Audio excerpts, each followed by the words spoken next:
أعوذ بالله من الشيطان الرجيم. بسم الله الرحمن الرحيم.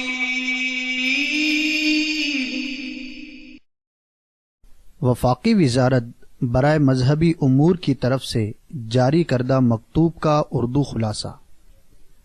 دعوت اسلامی ایک غیر سیاسی پرامن سب سے بڑی مذہبی تحریک ہے جو کہ ملک اور بیرون ملک قرآن و سنت کے مطابق اسلام کا پیغام عام کرنے میں مصروف عمل ہے. یہ تحریک مکمل غیر سیاسی ہونے کے ساتھ ساتھ انتہا پسندی اور دہشت گردی سے پاک ہے. وفاقی وزارت برائے مذہبی امور اس تحریک کے نیکی کی دعوت عام کرنے کے انداز اور اس سے متعلق دیگر تمام امور سے مطمئن ہے.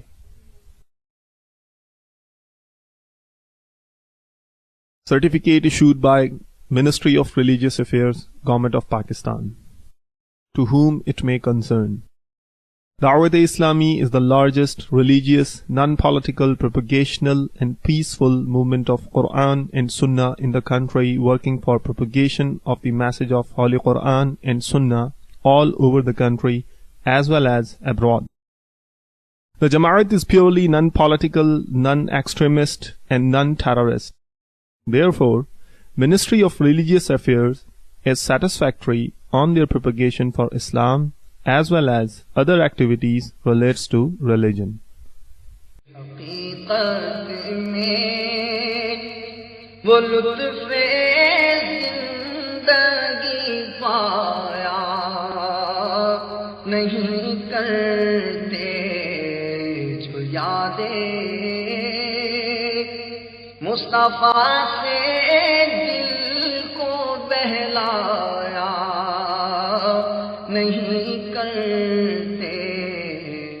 اللہ تبارک و تعالی نے انسان کو اپنی عبادت کے لیے پیدا فرمایا ہے، مگر افسوس آج ہماری بڑی تعداد نیکی کے راستے سے دور نظر آتی ہے. ہم بہت سے کام لوگوں کی شرم کی وجہ سے نہیں کر پاتے. دعوت اسلامی کی مرکزی مجلس شورا کے نگران حاجی محمد عمران اتاری سلمہ الباری نے نیکیاں کرنے اور گناہوں سے محفوظ رہنے کا مدنی ذہن دیتے ہوئے سنتوں بھرا بیان بنام لوگ کیا کہیں گے فرمایا. مسلمان کا یہ اعتقاد ہے، مسلمان کا یہ ایمان ہے کہ میرا رب مجھے دیکھ رہا ہے. ہم عجیب و غریب و عجیب قسم کے لوگ ہو گئے. ہمارا کیا لوگ کیا کہیں گے، یہ کرو کیوں لوگ کیا کہیں گے، یہ پہن لو وہ نہیں پہننا کیوں لوگ کیا کہیں گے، دعوت ہے لوگ کیا کہیں گے، شیشے کے سامنے کھڑا ہوں لوگ کیا کہیں گے، کچھ تحفہ لے کے جانا ہے لوگ کیا کہیں گے، اٹھنا ہے لوگ کیا کہیں گے، بیٹھنا ہے لوگ کیا کہیں گے، مسجد میں جا رہا ہوں لوگ کیا کہیں گے، نکل جا لوگ کیا کہیں گے، لوگ کیا کہیں گے، لوگ کیا کہیں گے، جوتا پہن رہا ہوں لوگ کیا کہیں گے، گلاس پہن رہا ہوں لوگ کیا کہیں گے، پین لگانی ہے لوگ کیا کہیں گے، گھڑی پہننی ہے لوگ کیا کہیں گے، بیان کرنا ہے لوگ کیا کہیں گے، میں اپنا اسٹیٹس نیچے لے آؤں لوگ کیا کہیں گے. ہر طرف ایک ہی آواز ہے لوگ کیا کہیں گے، لوگ کیا کہیں گے. ہم سب کو باولا بنا دیا، باولا. ہم خالق کی خوشنودی دل سے نکال کر مخلوق کی خوشنودی بسا رہے ہیں. خدا کا خوف نہیں ہے. جو کرنا ہے لوگوں کے لیے کرنا ہے، مسلمان اپنے رب کے لیے کب عمل کرے گا. اس بیان کی VCD دعوت اسلامی کا اشاعتی ادارہ مکتبۃ المدینہ مختلف مواقع کے مناظر اور آواز کی مکسنگ کے ساتھ پیش کرنے کی سعادت حاصل کر رہا ہے. اول تا آخر ملاحظہ فرمائیے. صلو علی الحبیب صلی اللہ تعالی علی محمد. حقیقت میں وہ لطف زندگی پایا نہیں کرتے جو یاد. الحمدللہ رب العالمین والصلاة والسلام علی سید المرسلین اما بعد فاعوذ باللہ من الشیطان الرجیم بسم اللہ الرحمن الرحیم. الصلاة والسلام علیک یا رسول اللہ وعلى آلك وأصحابك يا حبيب الله. الصلاة والسلام عليك يا نبي الله. وعلى آلك وأصحابك يا نور الله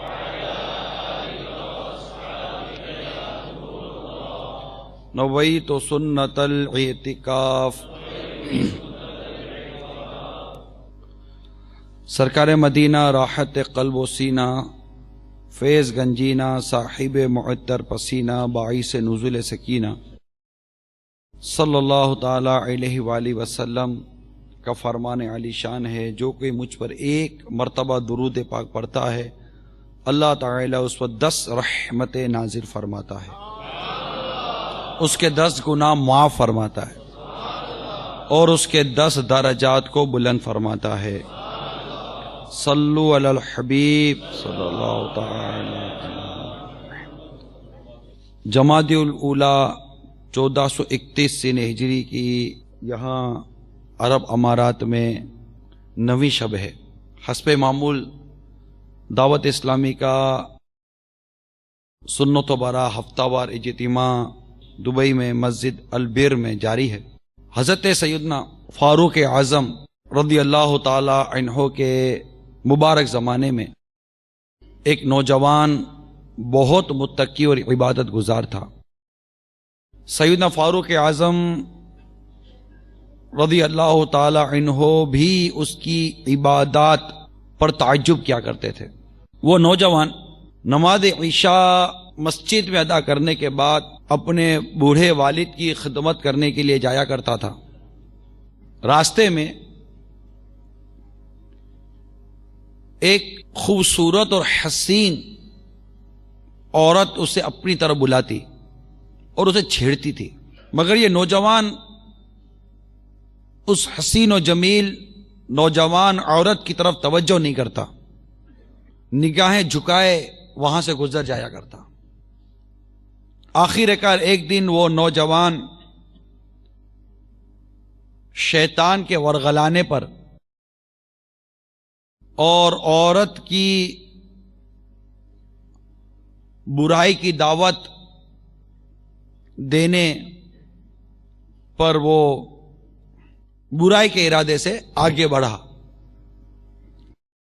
لیکن جو ہی وہ نوجوان دروازے پر پہنچا اسے سورہ اعراف جو 9ویں پارے میں کی آیت نمبر 201 میں آیت موجود ہے، ان الذین اتقوا اذا مسهم طائف من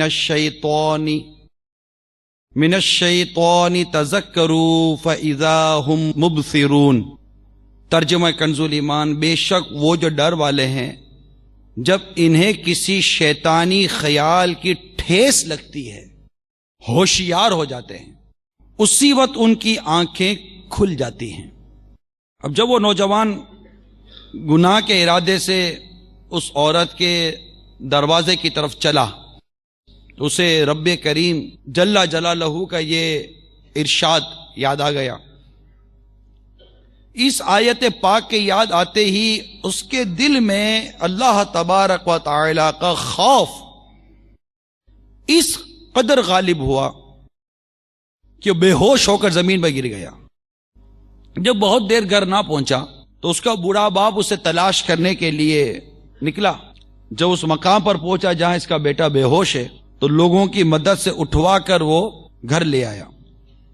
اب نوجوان بیٹے کے ہوش آنے پر باپ نے تمام واقعہ دریافت کیا. نوجوان نے پورا واقعہ بیان کر دیا.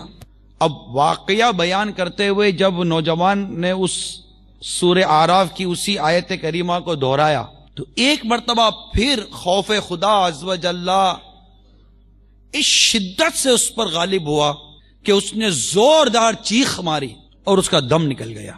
خوف خدا عز و جل کے سبب اس کا انتقال ہو گیا. راتوں رات اسے غسل و کفن و دفن کا انتظام کر لیا گیا.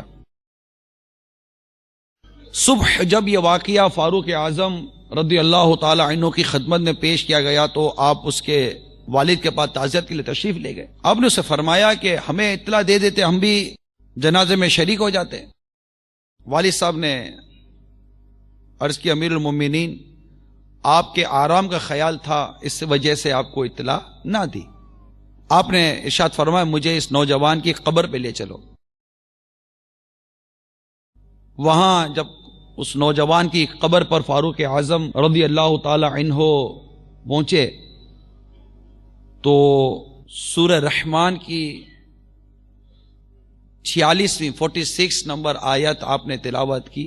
وَلِمَنْ خَافَ مَقَامَ رَبِّهِ جَنَّتَانِ، ترجمہ کنز الایمان، اور جو اپنے رب کے حضور کھڑے ہونے سے ڈرے اس کے لیے 2 جنتیں ہیں. سیدنا فاروق اعظم رضی اللہ تعالی عنہ نے جب اس نوجوان کی قبر پر پہنچ کر یہ آیت کریمہ تلاوت کی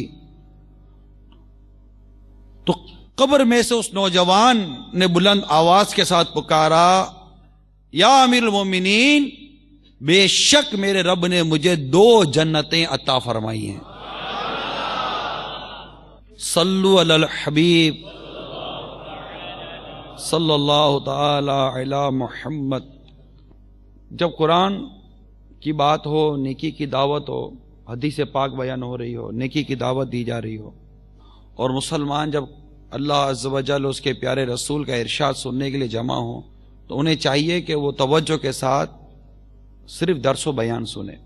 تو ایسا کوئی کام اجتماع میں، نہ صرف یہاں، جہاں بھی آپ اجتماع وغیرہ میں جائیں، درس میں بیٹھے، بیان میں بیٹھیں، جب قرآن و حدیث کی بات ہو تو توجہ کے ساتھ، ہو سکے تو سر کو جھکا کر، یہاں وہاں دیکھ کر بھی نہیں، ہو سکے تو سر کو جھکا کر توجہ کے ساتھ نگاہیں نیچی کرے، ہو سکے تو با ادب 2 زانو ہو کر بیٹھ جائیں، جتنا بیٹھ سکتے ہیں.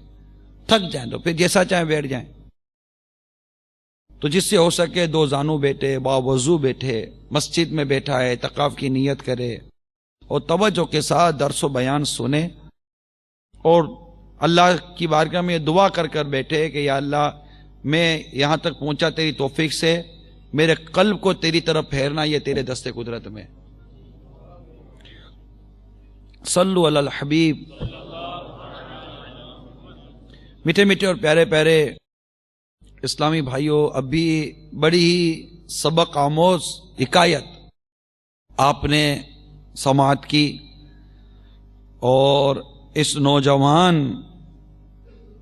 کا خوف خدا دیکھا، آپ نے تقوی اور پرہیزگاری دیکھی کہ عبادت میں مصروف رہتا، اور وہاں سے جب یہ گھر جاتا تو نوجوان خوبصورت عورت اسے اپنی طرف بلاتی، مگر اس نگاہیں نیچی رکھنے کی اس کی عادت تھی.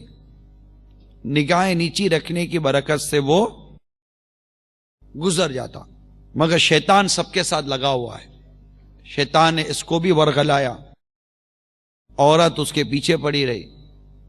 آخر کار وہ چل پڑا اور اسے اپنے رب کا ارشاد یاد آیا، قرآن پاک کا فرمان یاد آیا، اور اس فرمان سے اس کے دل کو چوٹ لگی اور وہ خوف خدا عز و جل کے سبب بے ہوش ہو گیا، اور یہی خوف خدا اس کے انتقال کا سبب بنا.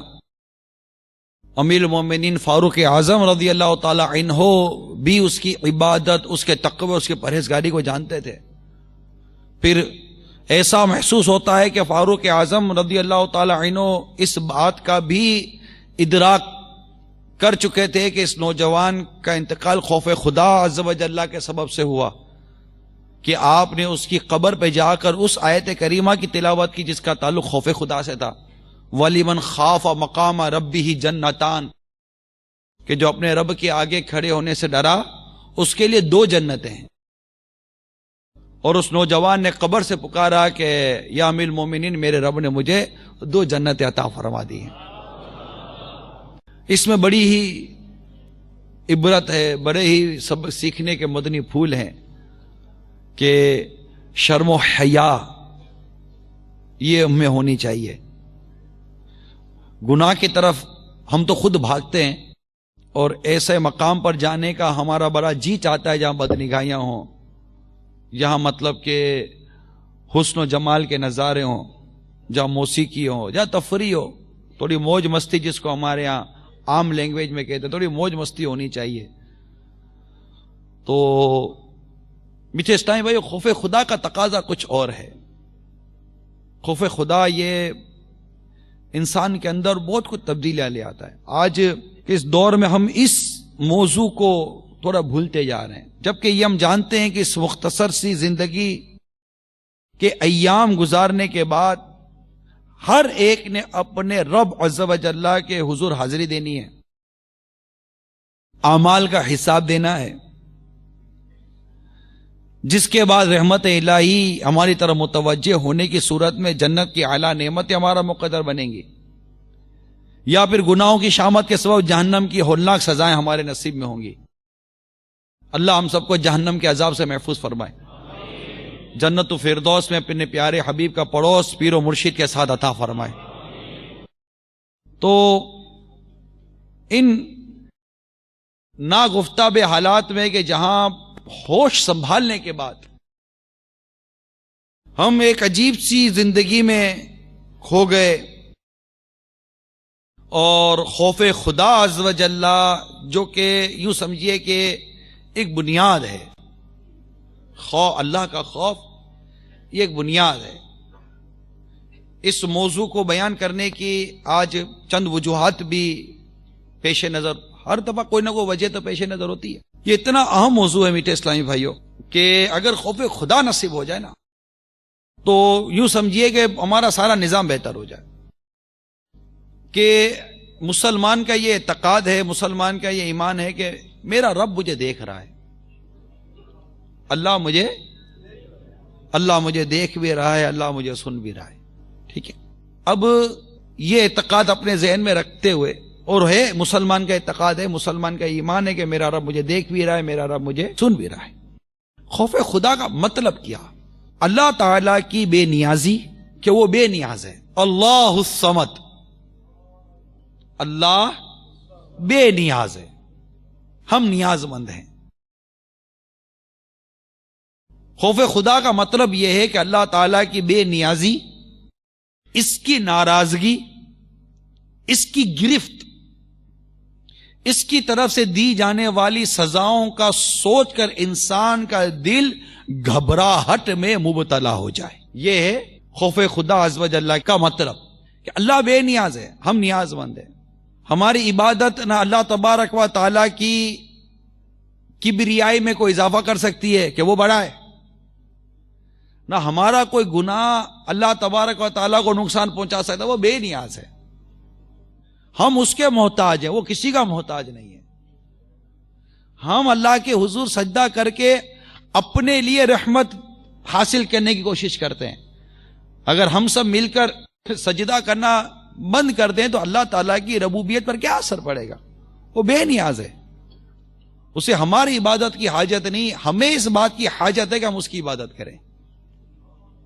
پھر اس کی ناراضگی کا خوف، کہ اللہ تبارک و تعالیٰ کا ناراض ہو گیا تو میرا کیا بنے گا. اس نے جو گناہوں کے لیے، گناہوں کے سبب اپنے گناہگار بندوں کے لیے جو سزائیں رکھی ہیں، اس کا تصور، اور ان تمام چیزوں کو سوچ کر بندے کے دل میں جو گھبراہٹ پیدا ہوتی ہے تو کہتا ہے کہ یار اس کے دل میں ایک خوف خدا، ایک خوف کی کیفیت پیدا ہوئی، اللہ کے ڈر کی کیفیت پیدا ہوئی.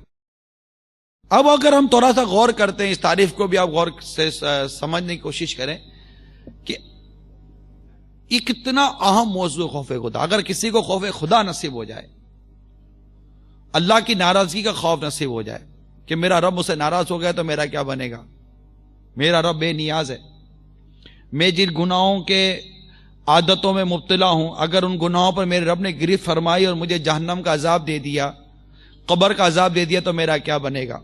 اب میں جو گناہ کر رہا ہوں، میں جو عمل کر رہا ہوں، کیا وہ عمل کرتے وقت میرا رب مجھے دیکھ رہا ہے؟ یقیناً دیکھ رہا ہے. اب میرا رب میری گرفت پر قادر ہے؟ یقیناً قادر ہے، گرفت کر لے گا. گرفت کرنے کے بعد کیا میرا رب مجھے سزا دینے پر قادر ہے؟ بالکل سزا دینے پر قادر ہے، سزا بھی دے گا. جب یہ ساری چیزیں ہمارے پیش نظر ہوں، کہ اس کا دیکھنا ہمارے بالکل پیش نظر ہو، اس کا گرفت کرنا ہمارے یقیناً پیش نظر ہو، اس کا سزا دینا یقیناً ہمارے پیش نظر ہو، اور یہ بھی پیش نظر ہو کہ وہ بے نیاز ہے، تو انسان گناہ سے باز آ جاتا ہے، بدعمالی سے باز آ جاتا ہے. کیوں؟ کہ ہم گناہ اس وقت کرتے ہیں جس وقت کوئی دیکھ نہ رہا ہو. اب جب یہ تصور بن گیا کہ میرا رب دیکھ رہا ہے تو گناہ سے بچے گا. اچھا، اب ایسے بھی لوگ ہیں کہ جو گناہ کرتے ہیں جبکہ لوگ دیکھ رہے ہوتے ہیں. یہ بے باک ہیں، یہ لوگ بے باک ہیں. یہ اگلا درجہ ہے. ان کا خوف خدا انتہائی ضعیف ہے، انتہائی کمزور ہے. خوف کی 3 قسمیں بیان ہوتی ہیں خوف خدا کی: ضعیف، معتدل اور قوی زیادہ. خوف خدا معتدل ہونا چاہیے. مثال کے طور پر جیسے خوف خدا کو ہمارے بزرگوں نے ایک لگام کی مثال دی. خوف خدا ایک لگام ہے، ایک زبردست کوڑا ہے. نفس ایک سرکش جانور ہے. اگر جانور کو کوڑا اتنا آہستہ مارے کہ اس پر کوئی فرق ہی نہ پڑے تو کیا مارنا نہ مارنا برابر ہے. اتنا زور سے مارا کہ زخمی ہو گیا اور بیٹھ گیا تو بھی نقصان دہ. تو ایسا کوڑا مارا جائے جس سے نہ وہ زخمی ہو نہ وہ بیمار ہو بلکہ اس کی رفتار بھی تیز ہو جائے. اس کو کہتے ہیں معتدل، درمیانہ راستہ. لیکن جو پہلا طبقہ ہے جو خوف کی بات تو کرتا ہے لیکن ہے بے باک، اس کو زیادہ غور کرنا ہے کہ میں ایسا کیسا بے باک ہو گیا کہ اللہ سے بھی حیا گئی اور اللہ کے بندوں سے بھی حیا گئی، کہ کوئی دیکھ رہا یا نہیں دیکھ رہا اس کی کوئی اس کو پرواہ نہیں. اب وہ بھی ہر گناہ نہیں، چند گناہ ہیں جن کے بارے میں بندہ سب کے ساتھ کر لیتا ہے. مثال کے طور پر فلم دیکھنا، فلم بینی، پکچر دیکھنا. اب ہے یہ بھی ناجائز اور حرام کہ پکچر میں کیا ہوتا ہے؟ عورت ہے، بے پردہ عورتیں ہیں، بے حیا عورتیں ہیں، گانا ہے، بے حیائی ہے، اڑیانی ہے، اور کیا ہے. اس کے بغیر فلم تو بنتی نہیں ہے، وہ فلم ہی نہیں ہے، فلوپ ہو جائے گی. اب یہ فلم دیکھنا یہ ہے تو بے حیائی، ہے تو گناہ، لیکن چونکہ بدقسمتی سے ہمارے معاشرے میں اسے برا نہیں سمجھا جاتا. اللہ کے نزدیک گناہ ہے، اللہ کے نزدیک برا ہے، لیکن چونکہ اسے لوگ برا نہیں کہتے اس لیے بندہ بے باکی کے ساتھ کر رہا ہے. اچھا، اب آ جائیے شراب. اب شراب لوگوں میں اب بھی بری ہے، ہر ایک شراب کو اچھا نہیں کہتا. تو شراب اب بھی بری ہے، لہذا اللہ کے نزدیک بھی شراب بری ہے. لیکن چونکہ یہ شراب لوگوں کے نزدیک بھی بری ہے لہذا اب لوگوں کے بیچ میں دن دہاڑے شراب نہیں پیتا. وہاں اللہ سے نہیں ڈر رہا، بندوں سے ڈر رہا ہے. ہمارا جو خوف خدا یا خوف کا جو عالم ہے نا، یہ بڑا ہی وہ ڈسٹرب ہے. کوئی اس کی کوئی سمت نہیں ہے، کوئی اس کا سرا نہیں ہے، کوئی مطلب کوئی اس کا وہ طریقہ ہی نہیں ہے ہمارا. ہم عجیب و عجیب قسم کے لوگ ہو گئے. ہم اللہ کے بندوں سے ڈرتے ہیں مگر اللہ سے نہیں ڈرتے. یہ بنیادی وجہ ہے کہ جب بندوں کے دل سے اللہ کا خوف نکل گیا تو ان بندوں کے دلوں میں مخلوق کا خوف آ گیا. اب یہ لوگوں سے ڈرتی ہی، قوموں سے ڈرتی ہے مگر رب سے نہیں ڈرتی. جب تک مسلمان رب سے ڈرتا تھا ساری قوم مسلمان سے ڈرتی تھی. جب مسلمان نے رب کا خوف نکال دیا اب مسلمان ساری قوموں سے ڈرتا ہے. یہ مسلمان قوم جو سب قوموں کے آگے ہاتھ جوڑ کر کھڑی ہو جاتی ہے، اس کی وجہ یہ ہے کہ اس مسلمان قوم نے اپنے رب کا خوف اپنے دل سے نکالنا شروع کر دیا. جب ہمارے دل سے ہمارے رب کا ڈر نکل گیا تو اس جگہ پر دوسری قوموں کا ڈر آ گیا. جب ہمارے دل میں رب کا ڈر تھا، رب کا خوف تھا، دوسری قوموں پر مسلمانوں کا ڈر تھا، مسلمانوں کا خوف تھا. اتنی بنیادی چیز ہے خوف خدا عز و جل، اور وہ ہمارے دل سے نکلتا جا رہا ہے. وہ امیل سنت کا مجھے شعر یاد آ رہا ہے، آقا کی بارگاہ میں عرض کرتے ہیں: المدد یا شہ ابرار مدینے والے، المدد یا شہ ابرار مدینے والے، قلب سے خوف خدا دور ہوا جاتا ہے. تو میں کچھ خوف خدا کی جو ہماری جو کیفیات ہیں میں تھوڑا اس کا تجزیہ پیش کرنا چاہ رہا تھا، پھر انشاءاللہ مزید اس موضوع کو لے کر آگے بڑھتا ہوں. تو ہم ان چیزوں سے ڈرتے ہیں جن کے بارے میں لوگ کیا کہیں گے. جیسے بدکاری ہے، کوئی کھل کر نہیں کرتا. لوگ کیا کہیں گے، اللہ کیا کہے گا، اللہ کیا فرمائے گا. اللہ نے اس کو ناپسند کیا، اللہ نے کرنے سے منع کیا، اللہ ناراض ہو جائے گا، اس کا ڈر کتنا. گانا سنتا ہے تو یہ تو گانا تو اب جس کا ایسا مذہبی ذہن بنا ہوا ہے، مدنی ذہن بنا ہوا ہے، وہی بچتا ہے. باقی گانا نہیں سنے گا تو موبائل فون میں میوزیکل ٹین سنے گا، کسی بھی طور پر اپنے آپ کو تسکین دے دے گا کہ یار چلو مزہ آ گیا، کچھ میوزک کچھ تو سنا، موبائل کے نام پر ہی سن لیا. ورنہ تو یوں اگر سننے بیٹھتا تو لوگ مارتے کہ ارے مولانا میوزک سنتا ہے. لیکن موبائل فون میں میوزک بجتا ہے تو کوئی مولانا کو کیا بولے گا کہ مولانا میوزک سنتے ہو. تو اب مولانا بھی میوزک تو سنتا ہی ہے، داڑھی والا، موبائل فون کے اندر ٹیپ میں سنے گا، ٹی وی میں سنے گا تو لوگ برا والا بولیں گے. اب موبائل میں سن رہا ہے کیونکہ لوگ اس کو برا سمجھتے نہیں ہیں. لوگ ہمارا کیا ہے؟ لوگ. اللہ نے منع کیا ہے، اللہ ناراض ہو جائے گا، اللہ کو برا لگے گا، اس کو کون سوچتا ہے؟ لوگ. لوگ کیا کہیں گے؟ لوگ کیا کہیں گے؟ بس لوگ کیا کہیں گے، لوگ کیا کہیں گے. یہ کرو ٹھیک ہے، یہ نہیں کرنا، کیوں؟ لوگ کیا کہیں گے. وہ کر لو، یہ نہیں کرنا، کیوں؟ لوگ کیا کہیں گے. یہ پہن لو، وہ نہیں پہننا، کیوں؟ لوگ کیا کہیں گے. تو ہمارا جو ذہن ہے نا وہ یہ لوگ کیا کہیں گے، لوگوں کی ناراضگی، لوگوں کی پسند، لوگوں کی چاہت، لوگوں کو اچھا لگنا، لوگوں کو برا لگنا، یہ سب کچھ ہمارے پیش نظر ہو چکا ہے. لوگ کیا کہیں گے، لوگ کیا کہیں گے، لوگ کیا کہیں گے، میرے مصطفیٰ پر کیا بیتے گی، میرے رب عز و جل کو یہ بات بری لگے گی، اچھی لگے گی. اس معاملے میں مسلمان سوچتا ہے نہیں سوچتا، اس کا فیصلہ آپ بھی کر لیجئے. البتہ یہ ضرور سوچتا ہے لوگ کیا کہیں گے. دعوت ہے، لوگ کیا کہیں گے. بارات ہے، لوگ کیا کہیں گے. شیشے کے سامنے کھڑا ہوں، لوگ کیا کہیں گے. دسترخوان پر ہوں، لوگ کیا کہیں گے.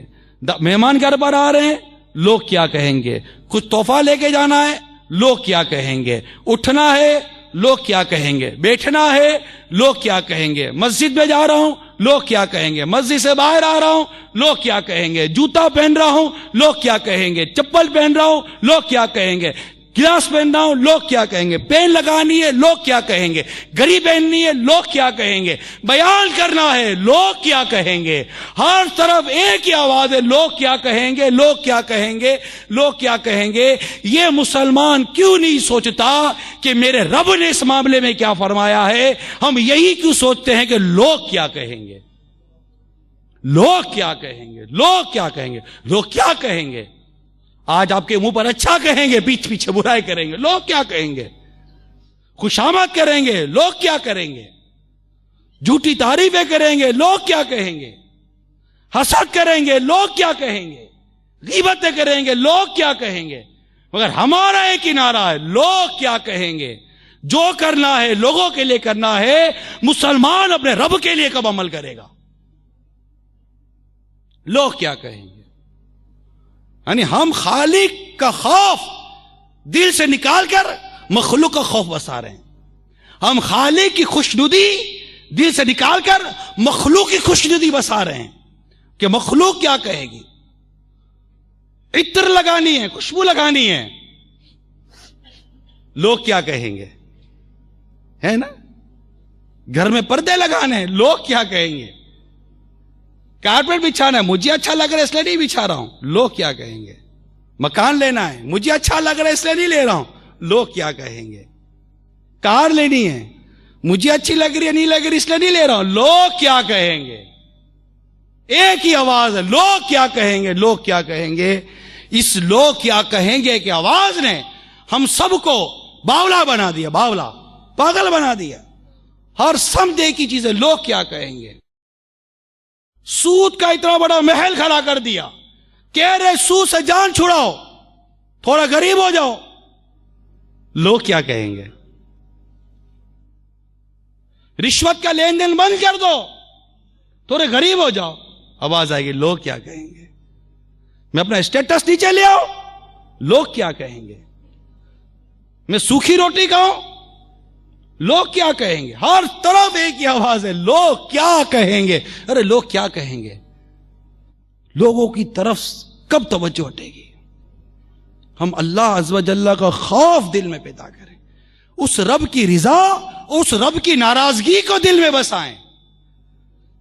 اور اس صدا سے باہر آئیں, اس کیفیت سے باہر آئیں. لوگ کیا کہیں گے؟ لوگوں کی جہاں پر کیفیت دیکھنی ہے, لوگوں کی جہاں پر خوشنودی دیکھنی ہے, لوگوں کی جہاں پر رضا دیکھنی ہے, لوگوں کی جہاں پر نفرت اور تنفیر عوام جہاں دیکھنی ہے وہاں دیکھنی ہے, جہاں شریعت نے اس طرح دیکھنے کا کہا ہے. مگر اس کے پیچھے بھی رضا الہی ملتی ہے کہ یہ کام مت کرو, لوگوں کو برا لگے گا, مگر اس کے پیچھے رضا الہی ہے کہ وہ کام کرنے سے دین سے دور ہو جائے گا, اسلام سے دور ہو جائے گا, تو یہ مت کرو. جہاں جہاں لوگوں کے دیکھنے, لوگوں کے مزاج کو دیکھنے, لوگوں کی عادات اور اطوار کو دیکھنے کا درس ہے, وہاں پر دین کی خرابی کے پیش نظر یہ درس ہے, اسلام سے دور ہونے کے پیش نظر یہ درس ہے, نماز سنتوں سے دور ہونے کے پیش نظر یہ درس ہے. اس کے پیچھے بھی ایک نیت محمود اور ایک اچھی نیت چھپی ہوئی ہے, مگر ہمارے افعال اور اعمال کے اندر اسی کوئی نیت نہیں ہے, صرف لوگ کیا کہیں گے. ایک ہی ہوا, لوگ کیا کہیں گے. آپ سگنل پر کھڑے ہیں, ٹریفک کا ملک کی وہ سگنل جو شریعت سے نہیں ٹکراتا, لوگوں کے فلاح بہبود کے لیے اس پر عمل کرنا واجب ہے. مثال کے طور پر سگنل ہے, آپ کے یہاں تو ابھی بھی کیمرے وغیرہ لگے, میں ایک جنرل بات کرتا ہوں, ٹھیک ہے, دنیا بھر کی بات ہے, ہمارے ملک کی بات ہے, آپ کے ملک کی بات ہے, اور دنیا بھر کے ملک کی بات ہے, مگر اس کا تعلق حقیقت یہ کہ ملک کی نظام سے بھی نہیں ہے, ہماری عادتوں سے ہے. ہماری عادتیں کیا ہیں؟ ہم سگنل پر کھڑے ہیں, آ رہے ہیں, سگنل ہے,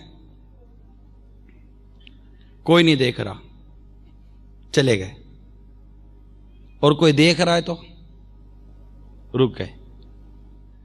یہاں تک کہ بندہ نہیں, کیمرہ دیکھ رہا ہے تو رک گئے. رک جاتے ہیں نا, کیوں؟ سزا ملے گی, سزا ملے گی نا. سزا, کیمرہ دیکھ رہا ہے, کیمرہ کسی کو دکھائے گا, وہ دیکھ کر آپ کو چارج شیٹ لگائے گا. ایک کیمرے کا اتنا خوف ہے, خدا کا خوف نہیں ہے کہ خدا دیکھ رہا ہے, فرشتے لکھ رہے ہیں, زمین گواہ بن رہی ہے. یومئذ تحدث اخبارہا, سورہ زلزال میں زمین اگل دے گی اپنے راز, کس نے برائی کی اس پر اور کس نے اچھائی کی اس پر. تو خوف یہ ہے کہ یہ دیکھ رہا ہے, وہ دیکھ رہا ہے, یا کوئی بھی نہیں دیکھ رہا, کوئی بھی نہیں دیکھ رہا, بس 10 15 20 گاڑیاں کھڑی ہوئی, لوگ کھڑے ہوئے, اور آپ کو کوئی کہہ رہا ہے نکل جا نکل جا. آپ لوگ کیا کہیں گے؟ کیا کہیں گے؟ لوگ کیا کہیں گے؟ نہیں جا رہے. ہم اللہ تبارک و تعالیٰ کی رضا کو چھوڑ کر لوگوں کی رضا کے پیچھے, اللہ کے خوف کو چھوڑ کر لوگوں کے خوف کے پیچھے. تو ہماری کیفیت ایسی ہو گئی ہے کہ ہم سگنل پر کھڑے ہیں اس خوف سے کہ ہم, ایک دیکھنے والا کیمرہ دیکھ رہا ہے اور جو کسی کو دکھائے گا اور وہ چارج شیٹ لگائے گا, لیکن ہم یہ نہیں سوچ رہے کہ کوئی بات کرتے ہوئے, کوئی کام کرتے ہوئے اللہ تبارک و تعالیٰ کے مقدس فرشتے ہمارے ساتھ ہیں جو ہماری اچھائی اور برائی لکھ رہے ہیں, اور یہ بارگاہ الہی عز و جل میں پیش کیا جائے گا. اس وقت میرے بارے میں کیا حکم نازل ہوتا ہے؟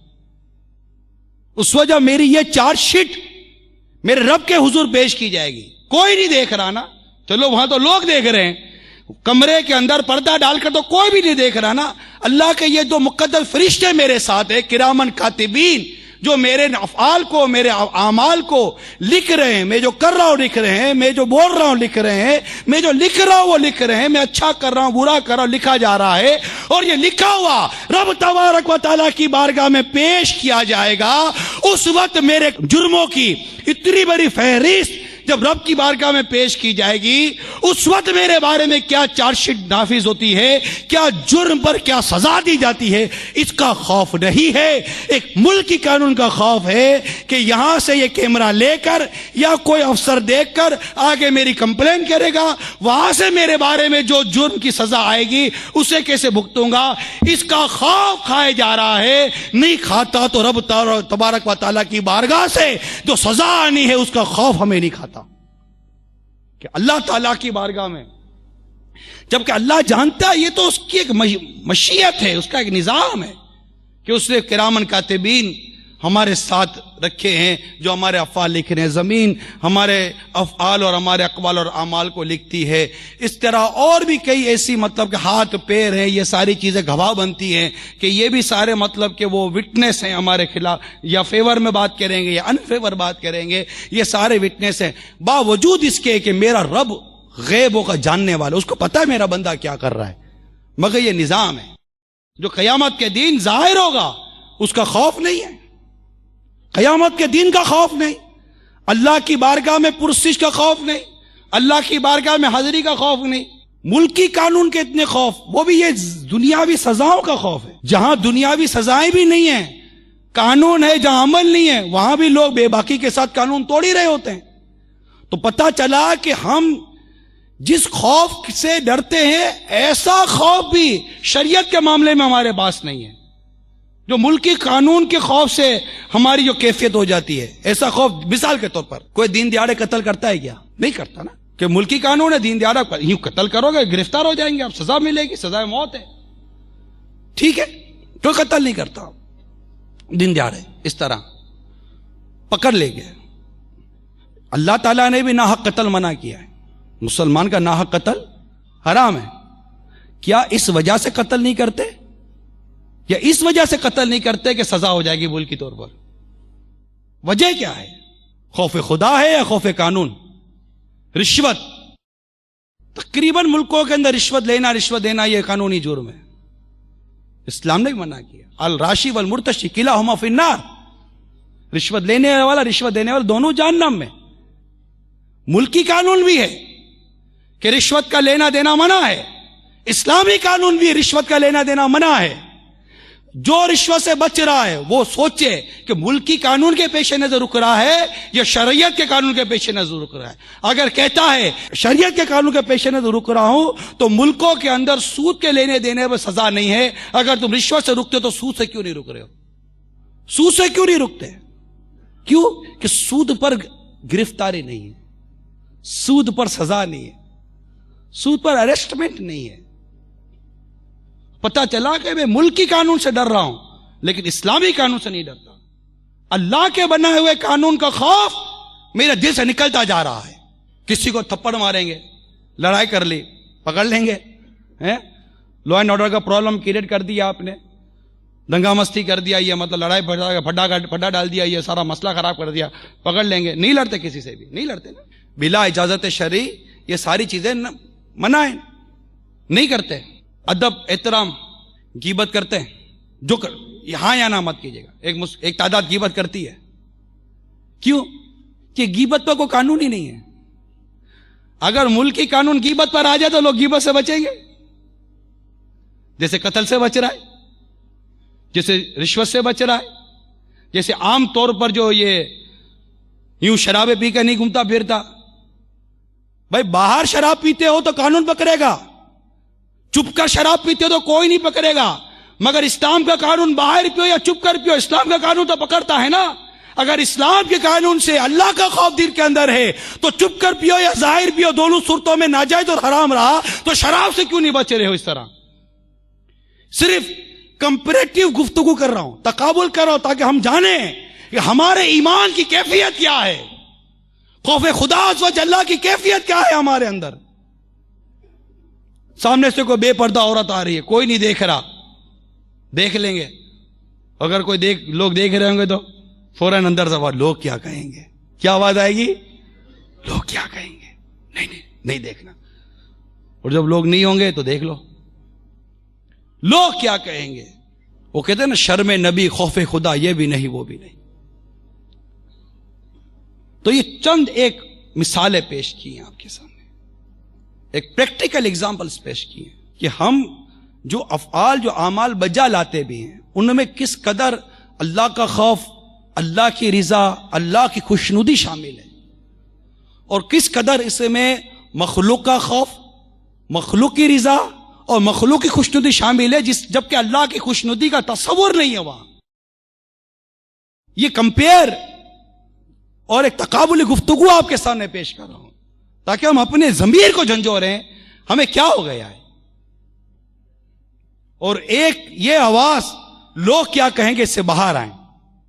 ہم اللہ کی رضا چاہنے والے بنے، ہم اللہ کو راضی کرنے والے بنے، اور یہ ہوگا اس وقت جب اللہ کا خوف ہمارے دل میں پیدا ہوگا. حقیقی معنی میں خوف خدا عز و جل جب دل میں پیدا ہوگا یہ کیفیت پیدا ہوگی. آئیے میں آپ کو چند آیات خوف خدا عز و جل کے حوالے سے عرض کرتا ہوں تاکہ ہمارے دل میں خوف خدا عز و جل ایسا پیدا ہو جیسے پیدا ہونا چاہیے. اللہ تعالیٰ نے کئی مقامات پر اپنے خوف اور ڈرنے کا بیان ارشاد فرمایا ہے. بڑا پیارا ارشاد ہے سورہ آل عمران 4 پارے میں آیت نمبر 175 میں بڑا پیارا ارشاد ہے. وخافونی ان کنتم مؤمنین. ترجمہ کنز ایمان، اور مجھ سے ڈرو اگر ایمان رکھتے ہو. وخافونی ان کنتم مؤمنین، اور مجھ سے ڈرو اگر ایمان رکھتے ہو. کیسا خوف، کیسا ارشاد ہے یہ. یہی آل عمران کی آیت نمبر 102 میں ارشاد ہوتا ہے. ترجمہ کنز ایمان، اللہ سے ڈرو جیسا اس سے ڈرنے کا حق ہے، اور ہرگز نہ مرنا مگر مسلمان. ایسا ڈرو. یہ کئی مقامات پر آپ اس طرح کے ارشادات پڑھیں گے، سنیں گے. اللہ سے ڈرو جیسا سے اس سے ڈرنے کا حق ہے. اس کے علاوہ اللہ تعالیٰ سے ڈرنے والوں کو آخرت میں کامیابی کی خوشخبری سنائی گئی ہے. چنانچہ پارہ 25 سورہ زخرف آیت نمبر 35 میں ارشاد ہوتا ہے وَالْآخِرَةُ عِنْدَ رَبِّكَ لِلْمُتَّقِينَ. ترجمہ کنز ایمان، اور آخرت تمہارے رب کے پاس پرہیزگاروں کے لیے ہے. سورہ حجر پارہ 14 کی آیت نمبر 45 میں ارشاد ہوتا ہے ان المتقین فی جنات وعیون.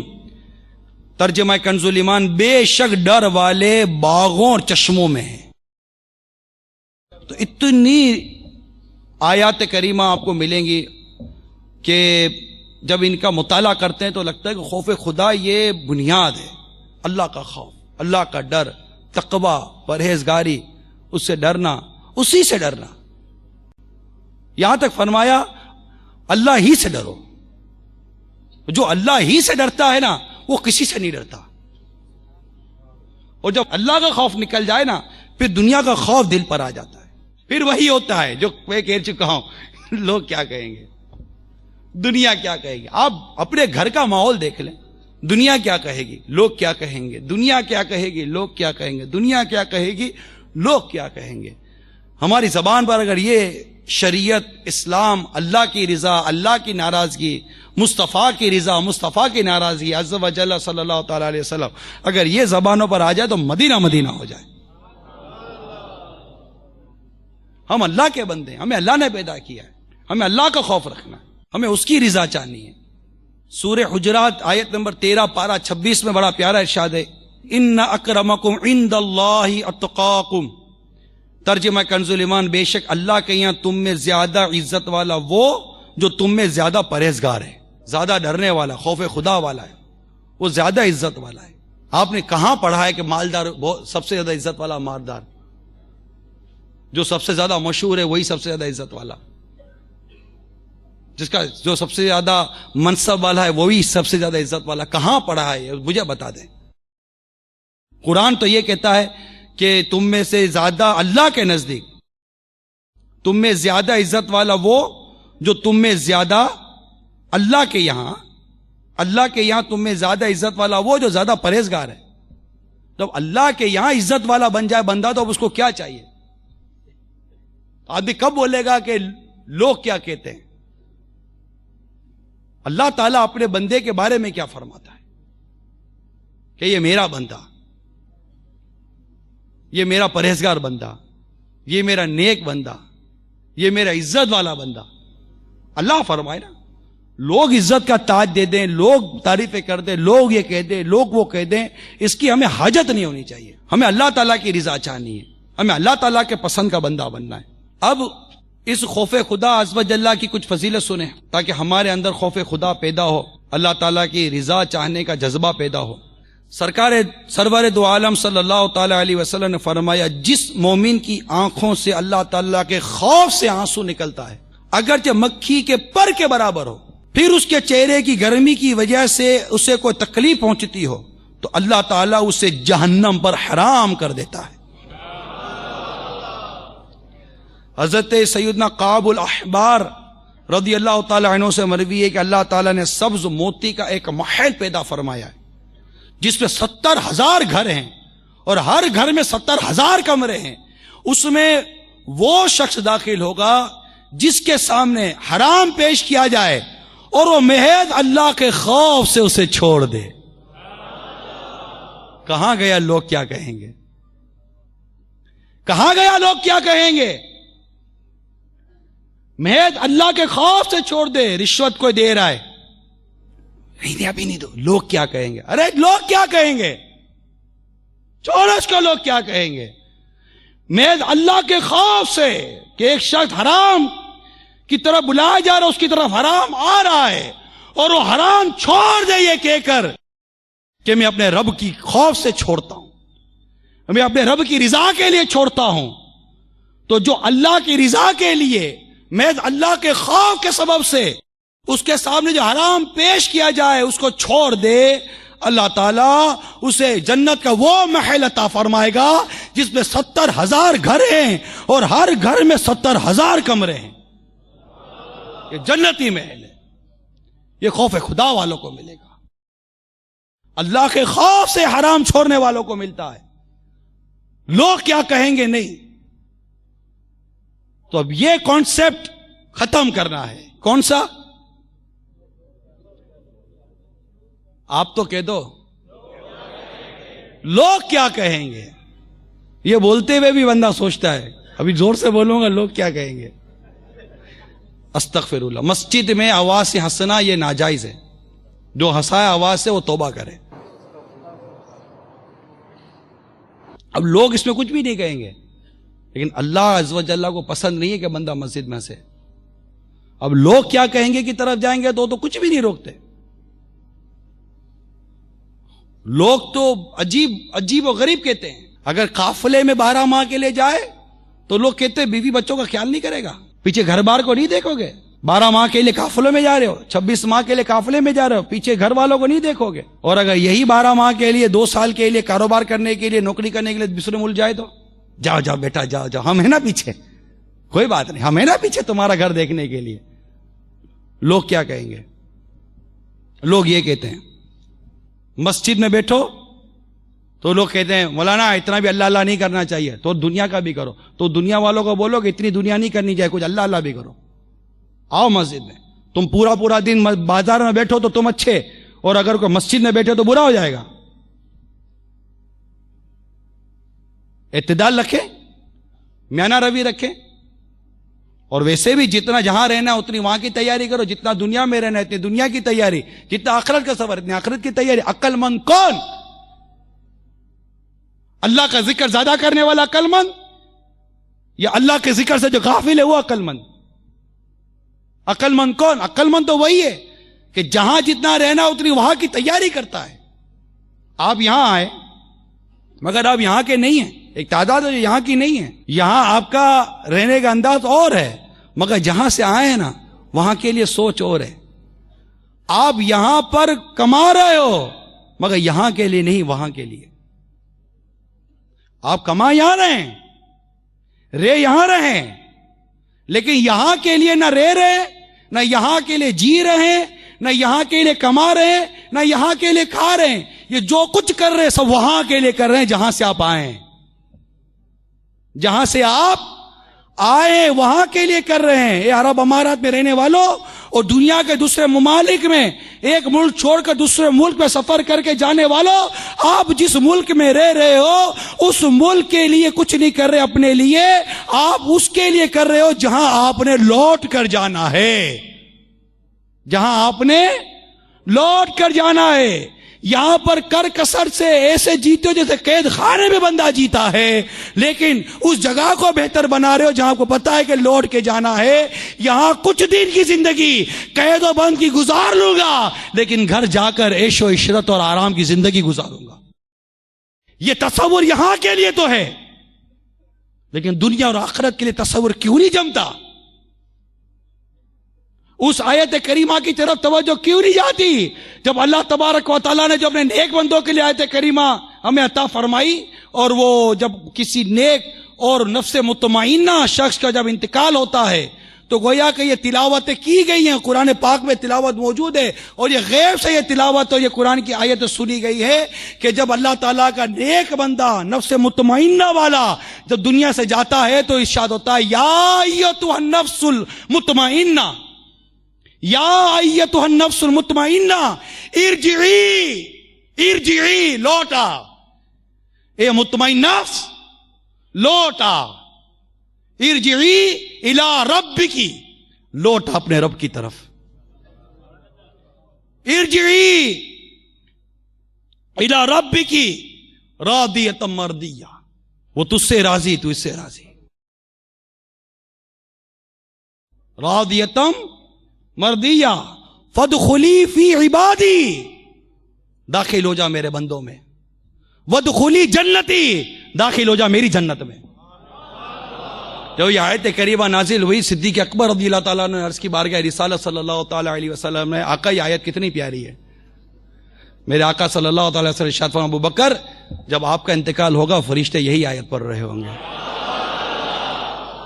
میں نے خلاصہ عرض کیا آیت کریمہ کا، میرے ساتھ ترجمہ کنز الایمان ہوتا تو میں پڑھ دیتا، یا ایتھا النفس المطمئنہ، اے مطمئن نفس۔ یہ نفس کی قسمیں ہیں، نفس امارہ جو گناہوں کی طرف اکساتی ہے، نفس لوامہ جو گناہ اور بے باکی ہو جائے تو ندامت لاتی ہے، افسوس لاتی ہے کہ آئندہ نہیں کرنا، ہوتا ہے نا بعض اوقات، اور نفس مطمئنہ یہ اعلیٰ نفس ہوتی ہے، یہ اعلیٰ نفس ہوتی ہے۔ اور جب ایسا متقی پرہیزگار خوف خدا والا عاشق رسول دنیا سے جائے تو یہ صدا ہوتی ہے، یا ایتھا النفس المطمئنہ، اے مطمئن نفس ارجعی لوٹا۔ آپ نے قرآن پاک میں کئی جگہ پر پڑھا ہوگا، تمہیں اپنے رب کی طرف لوٹنا ہے، تمہیں اپنے ترجعون، تمہیں اپنی طرف کی طرف لوٹنا ہے، تمہیں تمہارے رب کی طرف لوٹنا ہے۔ ہمیں بار بار لوٹنے کا درس دیا جا رہا ہے، ہمیں بار بار بتایا جا رہا ہے کہ تم جہاں ہو وہ تمہارا مستقل مسکن نہیں ہے، تمہیں کسی اور طرف لوٹنا ہے، تمہارا گھر کوئی اور ہے۔ یہ دنیا مومن کے لیے قید خانہ ہے، کافر کے لیے جنت ہے۔ قید خانے میں کیوں راحتیں ڈھونڈنے کے لیے اتنی حرام اور اتنے ناجائز امور ہم اختیار کریں؟ اگر یہاں پر قید و بند کی زندگی گزر بھی گئی تو گزر گئی، یہاں جینا ہے وہاں کے لیے، یہاں جینا ہے وہاں کے لیے، یہاں کے لیے یہاں نہیں جینا۔ اب دنیا کے کسی حصے میں بھی رہیں گے، ایک مسلمان ہونے کی حیثیت سے ہمیں یہاں کے لیے نہیں جینا، ہمیں باہر کے لیے، ہمیں وہاں کے لیے جینا ہے جہاں ایک دن آئے گا ہماری آنکھیں بند ہو جائیں گی، ایک دن آئے گا ہماری آنکھیں بند ہو جائیں گی۔